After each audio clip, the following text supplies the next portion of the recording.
For years, we've focused on the Panzer, the Tiger, the industrial genius of the Third Reich. We've studied the tank battles, Kursk, El Alamein, the Ardennes, as titanic clashes between steel behemoths. The myth is simple. The war was won by better guns, thicker armor, and superior strategy on the battlefield. But that's a lie, a comfortable fiction. The truth is, Germany was defeated by a different enemy, an invisible, tireless adversary, one they could never bomb, could never outflank, and could never possibly defeat. They were beaten by the American scrap heap. Look closer. The true battle wasn't fought in the mud of Russia. It was fought in the foundries of Detroit and the junkyards of Pennsylvania. The Axis powers were choked by material scarcity. They struggled to feed their weapons pipeline. Their supply chains were fragile. Their material reserves finite. America's? They were boundless. While German industry salvaged every shattered piece of Stuka and every ruptured Panzer IV, America was turning yesterday's broken car into tomorrow's Sherman. They didn't just build tanks. They built an ocean of steel. From 1940 to 1945, the U.S. recycled 26 million tons of scrap iron and 3 million tons of scrap copper. That volume is staggering. It's a mountain of material that drowned the Axis war machine. They didn't just outfight Germany. They outproduced them. Every bolt, every rivet, every shell casing thrown at the enemy was forged from a nearly limitless supply of repurposed metal. Germany could fight the M4 Sherman. They could fight the P-51 Mustang. But how do you fight a nation that can melt down its own civilization and pour out a victory? The war was a mathematical equation of production, and the American answer was overwhelming. So, how did this industrial tidal wave, this relentless, churning scrap heap, become the one type of tank Germany utterly failed to destroy? The war for Germany was always a war of quality. From 1939 onward, the Wehrmacht pursued a doctrine of technological superiority. The belief was simple. A smaller, better-engineered force could defeat a larger, less sophisticated one. This was not arrogance. It was a necessity. Germany was not self-sufficient. Its strategic raw materials were severely limited. They lacked oil, chrome, nickel, and, crucially, they lacked scrap iron. For the Nazis, the tank was a work of art. The Panzerkampfwagen was the ultimate expression of German engineering supremacy. When the Panzer III or the Sturmgeschütz III rolled into Poland or across France, they represented the pinnacle of industrialized warfare. They were faster, better coordinated, and tactically superior to almost everything they faced. This initial success validated the doctrine of quality over quantity. The German war economy, however, was built on a lie of resource abundance. They planned for short, decisive wars, blitzkrieg, to conquer the resources they inherently lacked. They would seize the oil of the Caucasus, the wheat of Ukraine, and the steel mills of the Ruhr and Silesia would sustain them. The moment the war became a long-term production contest, that entire structure began to crack. Germany's material reserves were a running total, a ledger of scarcity. In 1941, the invasion of the Soviet Union exposed the fatal flaw. The German General Staff, the OKH, severely underestimated the Soviets' ability to absorb losses and keep fighting.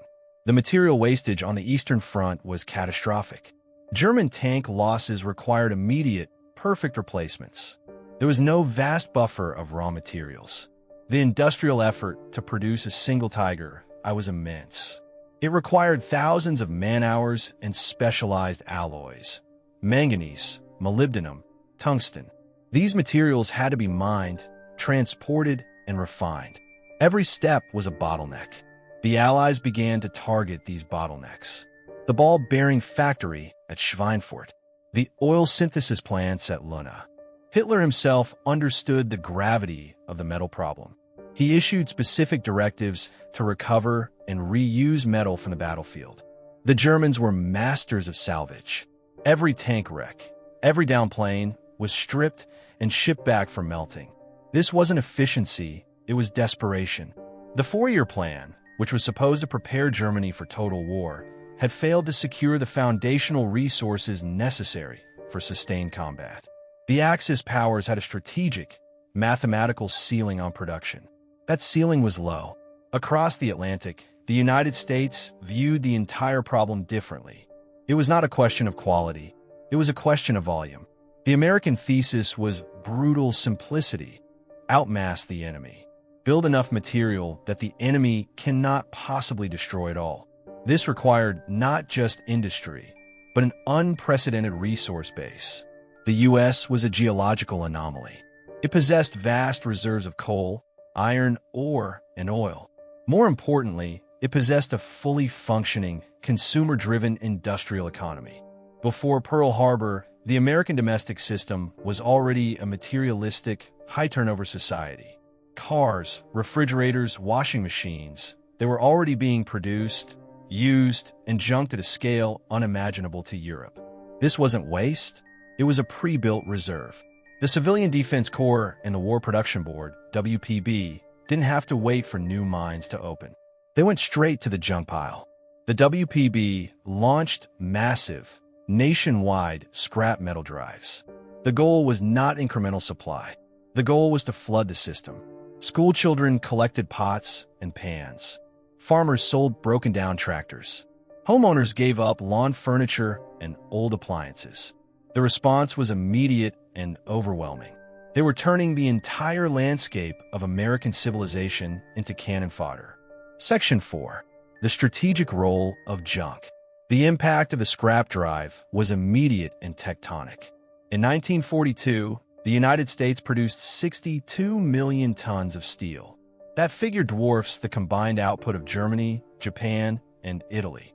Germany, at its peak, produced around 25 million tons. Crucially, 40 to 50% of the steel produced in the American mills came directly from scrap.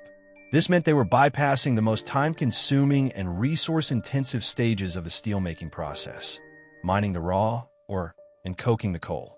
They were skipping straight to the electric arc furnaces. This scrap metal accelerated production time. It reduced energy consumption. It multiplied the output capacity of the American mills by nearly half, practically doubling their war-fighting potential overnight.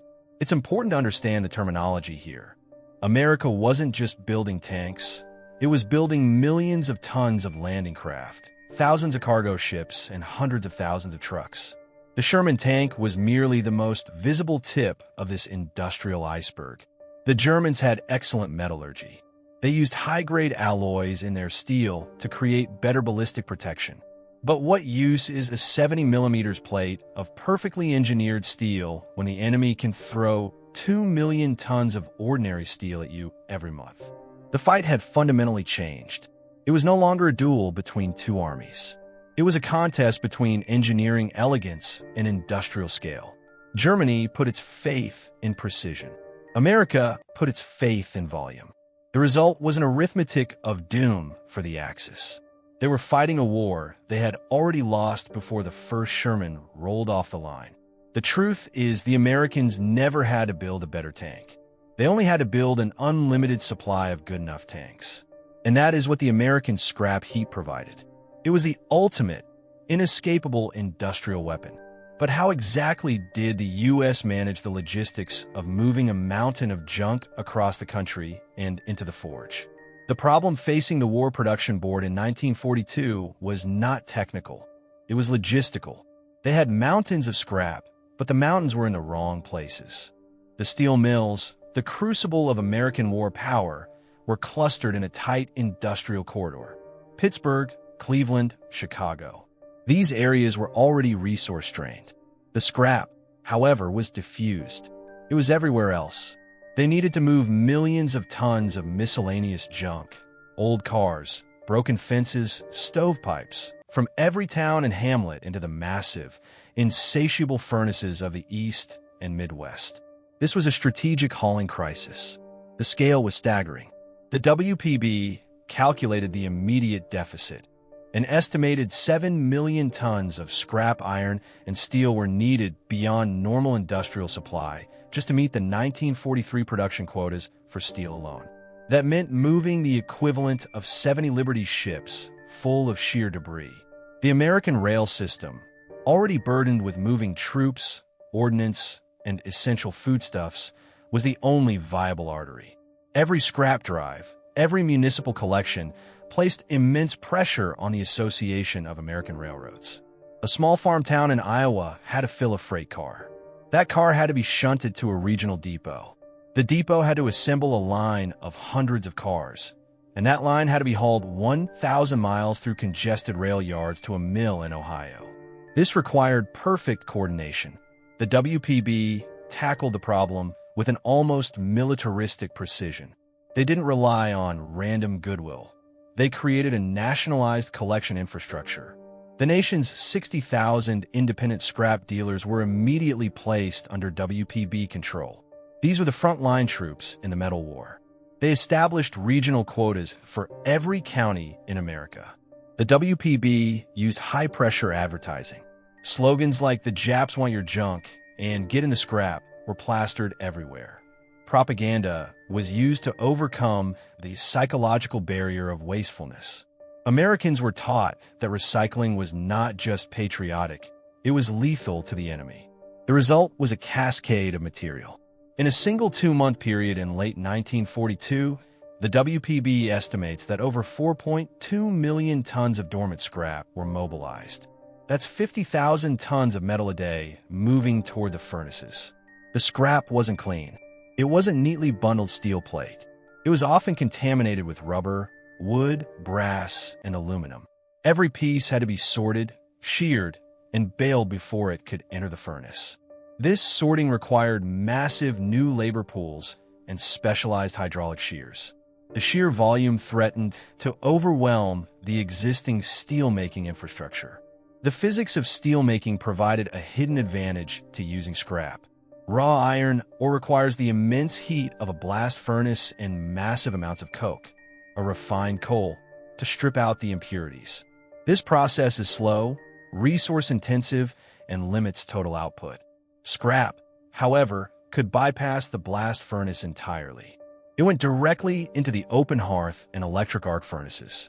A typical electric arc furnace could be charged with up to 80 to 90% scrap metal.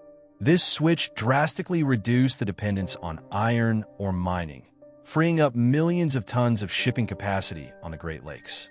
The iron ore boats could now carry other strategic materials. The use of scrap allowed steel plants to rapidly shift production from one alloy to another.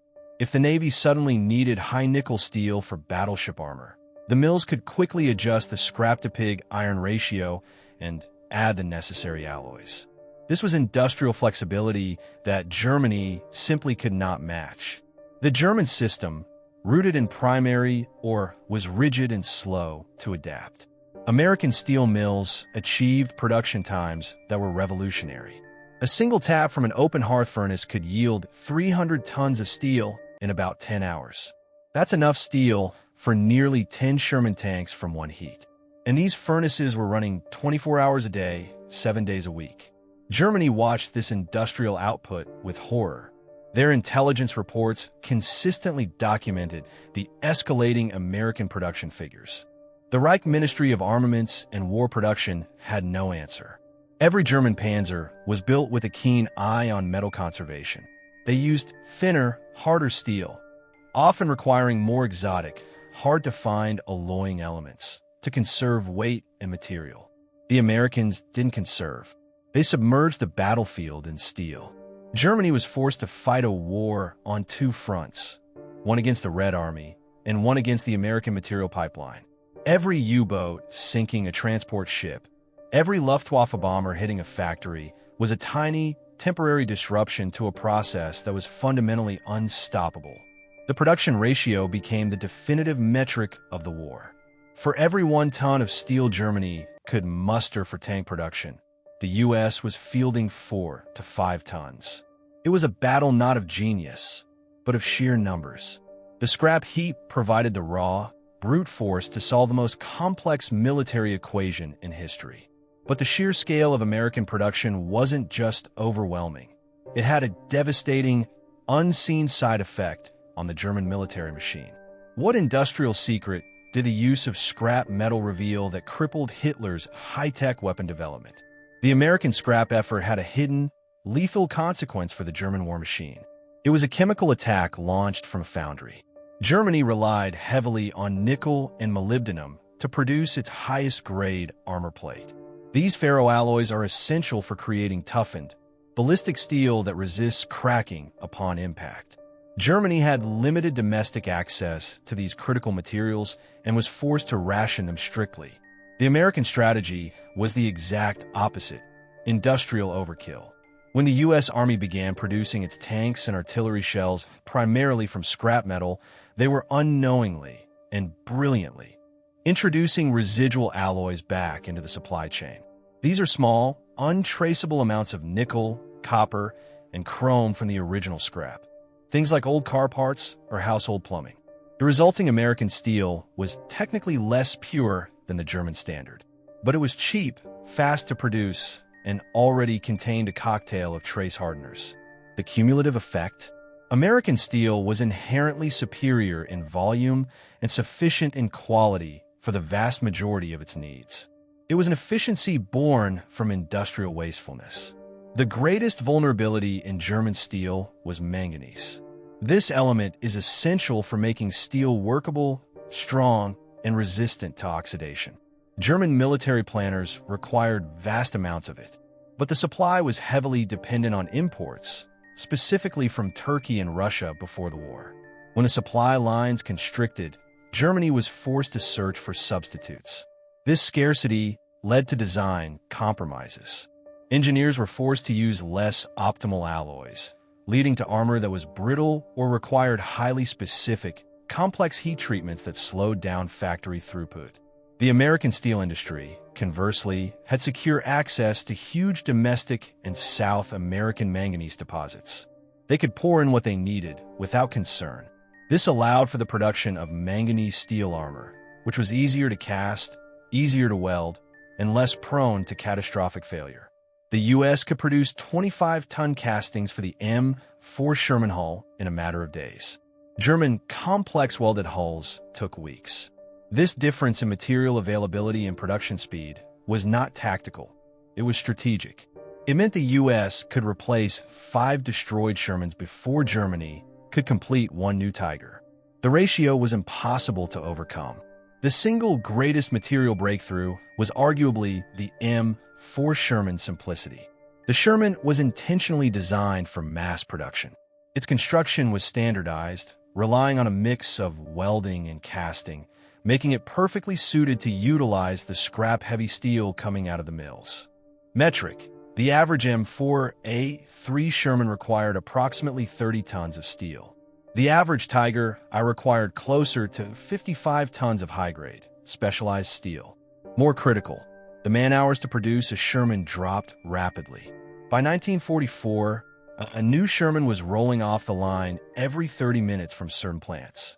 The man-hour requirement for a Sherman was estimated to be around 6,000. The requirement for a complex German tank, like the Panther, was 3 to 4 times higher, upwards of 18,000 to 20,000 man-hours. The breakthrough was a mathematical weapon. The U.S. sacrificed ultimate battlefield quality for absolute speed. They leveraged their limitless scrap supply to build good enough tanks in unthinkable numbers. This philosophy infected every aspect of American military production, from the standardized, prefabricated sections of the Liberty ships to the simple, rugged design of the Jeep. Everything was built fast, built tough, and built to be replaceable. This industrial torrent had a devastating, demoralizing effect on the German High Command, the OKW. German planners watched the material imbalance tilt past the point of no return. They knew they could destroy 1,000 Shermans, but they also knew 2,000 more were already on ships crossing the Atlantic. This forced a fundamental shift in German doctrine: defensive attrition. The Germans could no longer afford offensive operations that resulted in high material loss. Every tank, every plane, every gun barrel became irreplaceable. Hitler's demand for the super tank, the Maus, the King Tiger, was a direct, desperate attempt to revalidate the quality over quantity doctrine. They sought to build a single tank so powerful that it could destroy 10 enemy vehicles, thus restoring the balance. But the King Tiger, at nearly 70 tons, demanded insane amounts of nickel steel, massive engine resources, and specialized transmission parts. Its production rate was abysmal. Only 492 were ever built. In that same period, the U.S. produced over 49,000 Shermans. The industrial reality of the American scrap heap crushed the German dream of technological superiority. The war was no longer about heroism or tactics. It was about the tonnage of material that could be hauled from the junkyard to the front. Germany stopped fighting the Sherman. They stopped fighting the P-51. They realized they were truly fighting the American steel mill. But what happened when the war ended? Did this industrial behemoth simply disappear, or did the legacy of the scrap heap change the very nature of the American economy forever? The true payoff of the American scrap effort was paid in blood and steel on the beaches of Normandy. The German response to the D-Day invasion was defined by material inertia. Field Marshal Rommel and his commanders had the tactical skill, but they lacked the essential strategic component, reserves. When a German Panzer IV was lost, it was a complex, time-consuming loss. When an American Sherman was knocked out, the replacement was already waiting on a landing craft. The supply differential was immediate. In the first 3 months after D-Day, the U.S. Army landed 500,000 vehicles in France, compared to the 80,000 the Germans could muster across the entire Western Front. This material ratio translated directly into the speed of the Allied advance. At the Battle of the Falaise Pocket in August 1944, the German 7th Army was virtually wiped out. They lost over 50,000 men and, critically, 2,000 vehicles, including approximately 300 tanks. Germany simply could not absorb such losses. Their war economy could not replace that metal fast enough. The material from those ruined panzers would take months to return to a German foundry, only to be turned into a new tank that would likely be destroyed by a shell forged from an American scrap drive. It was a self-perpetuating material loss. By late 1944, German tank divisions were shadows of their former selves. The official designation of a Panzer division was now a bureaucratic fiction. Standard German doctrine called for a division to field over 150 operational tanks. By the autumn of 1944, the average was often below 50. Some divisions were lucky to field 20. The shortfall was not strategic deployment. It was absolute non-existence. The metal simply was not there. Contrast this with the U.S. Army. The logistical pipeline was so robust that replacement tanks, often newer, up-armor versions like the M4A3 E8, EZ8, were arriving on the front lines faster than they could be destroyed. Metric: by January 1945, the U.S. had shipped over 57,000 tanks and self-propelled guns overseas. This single figure is nearly 10 times the total tank production of Germany for the entire war. The German military was being buried under an avalanche of steel. This disparity in replacement speed meant the German commanders could never hold ground.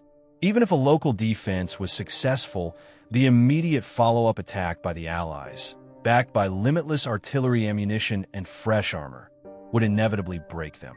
The German army was forced to prioritize spares over new production. They cannibalized damaged tanks just to keep a handful of their best Panthers running. This was the final desperate act of a dying industrial system. The ultimate paralysis of the German high command came from understanding the futility of their material struggle. Official reports reaching the Oberkommando der Wehrmacht, OKW, were brutally clear.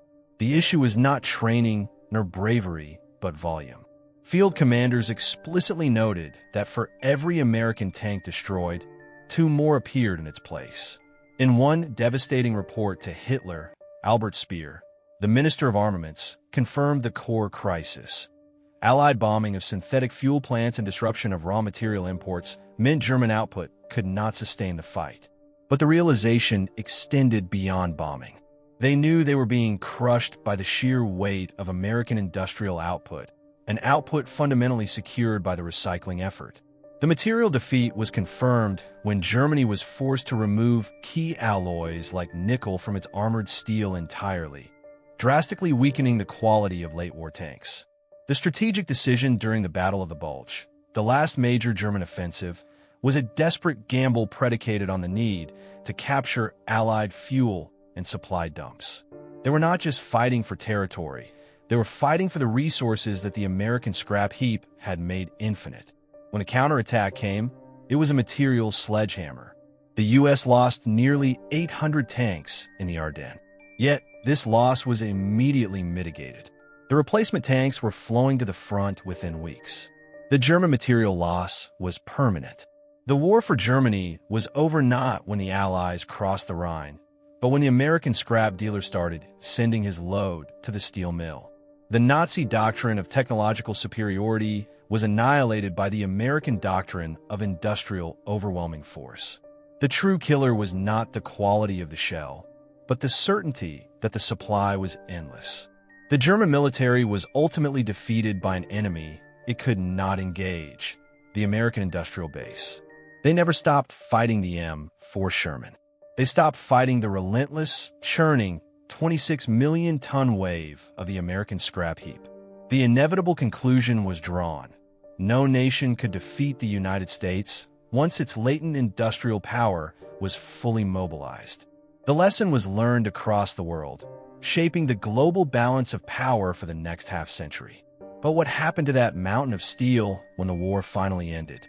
How did the greatest recycling effort in history transition back to a peacetime world? And what permanent mark did it leave on the American way of life? We began with the myth that the war was a contest of engineering genius, Panzer versus Sherman. The truth is starker, simpler, and far more decisive. The Axis powers were not defeated by a tactical plan or a superior tank design. They were defeated by an arithmetic they could not calculate. Germany built machines of war. America built an ocean of steel to drown them. The great engine of American victory was powered by the scrapyard, a chaotic, churning symbol of unfettered industrial scale. Every old appliance, every piece of rusted pipe, became a munition that secured the Allied advance. The U.S. won by turning the entire fabric of its society into cannon fodder, relentlessly flowing from the junk heap to the forge. The final lesson of the Second World War is this: quality is a finite resource. Quantity, when backed by limitless material, is an absolute weapon. The fate of the Third Reich was not sealed at Stalingrad or the Battle of the Bulge. It was sealed in the roaring heat of the American electric arc furnace, fueled by the industrial leftovers of a nation that could afford to waste its way to victory. The war ended. The men came home. But the scrap heap's legacy endured, forever cementing the United States as the world's first true industrial superpower. If you want to understand the true industrial depth of World War II, hit the bell and subscribe to World War II HQ.